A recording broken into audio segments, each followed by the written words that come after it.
What's up guys, Husto7 here, and today I've got a video to talk about the Microsoft Elite controller. I've had this controller for a couple of months and I have been meaning to get around to do an unboxing or a review, and it's a controller that I've really liked, and I had been, like I said, wanting to kind of show it off and talk about it and compare it with the standard controller and compare it with a controller like a Scuff or something, and I'm glad that it took me a little while to get around to it because my controller is actually broken right now. So the right bumper piece is broken off.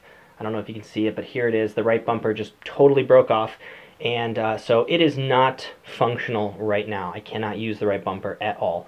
And it was starting to break off. I think it was starting to get a little harder to click. And then eventually one time I was playing Dark Souls and I was clicking right bumper and it just totally broke off completely. The whole piece is broken off. And so I thought, okay, like I said, this is a good controller, and I've been playing with it for a couple months. The right bumper, if I'm honest, got very minimal use. Most of the time that I've had this controller, I've played shooter games, and just by nature, I am more of a run and gun. I don't really, this is usually bound to my grenade, and I don't typically throw grenades very much, so I haven't really used the right bumper very much. I've been playing a lot of Dark Souls lately, and the right bumper for me is bound to my primary attack, so I have been clicking the right bumper more recently, but very sort of standard use. I have never abused the controller. I've never dropped it. I don't let my daughter touch it. I don't even let my friends touch it. You know, I've been very careful with this controller. It cost me $150. It's not, you know, a cheap thing, and I didn't want to risk damaging it. So I've been very careful with it, and just sort of through normal course of use, the bumper broke off. And so I tried to reach out to support to get some information about it. It was not even a year old. It was only, you know, a couple months old. And what I found out is that the Elite controllers only come with a 90-day warranty. So first off, that was really surprising. When you're going to spend $150 on a controller, I personally feel like you should get at least a minimum of a year.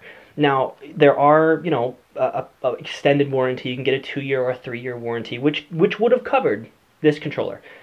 This piece breaking, excuse me, and I didn't do that, and so maybe the moral of the story is shame on me, and, you know, always get the replacement package or whatever. But you know, I just think that if you're going to shell out $150 for a controller, it really needs to have more than a 90-day warranty. That just seems really silly to me. You know, why can't they build something that's going to last a year or longer? And even if it was a year warranty, I'm surprised that this piece just broke off the way it did with such minimal use. And the first thing that I noticed, you can do an experiment for yourself, is, you know, I wanted to get some information about repairs, or I want to get some information about it breaking. I typed in Elite controller right bumper into Google, and I mean, every single search result was either my right or my left bumper is broken. Right, left bumper broken, replacing the right, left bumper. So the good news is that I've been able to find some tutorials to try and replace it, and I'll have a video showing off that as well. But the bad news is that why is Microsoft selling a $150 controller with a 90-day warranty that has lots and lots and lots of reported, you know, breaks? I was going to say defect, but it's not even a defect because someone signed off on this. My unit is not defective. My unit is not, you know, a rarity. It seems like a lot of these are breaking. So I actually wanted to make a video to kind of warn all of you. If you've been thinking about picking up an Elite controller, do some homework, you know, do some research, because honestly, it's a good controller. I've really liked using it. I love, you know, I'm not even really talking about all the features of it. I like, you know, the replaceable pieces, the thumbsticks that you can switch out. I think it feels heavy duty.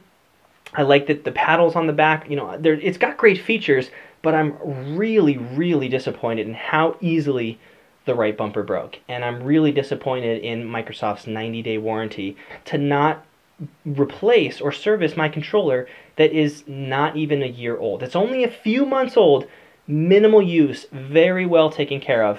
Right bumper broke.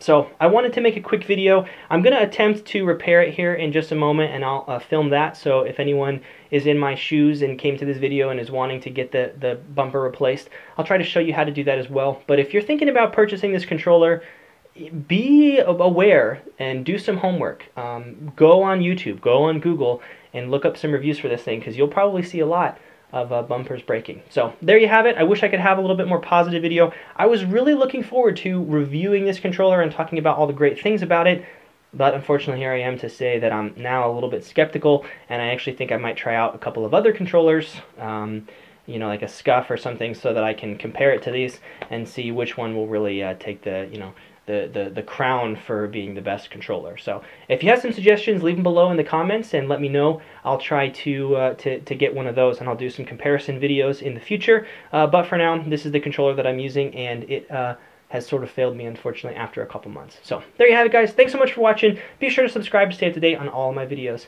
Thanks a lot.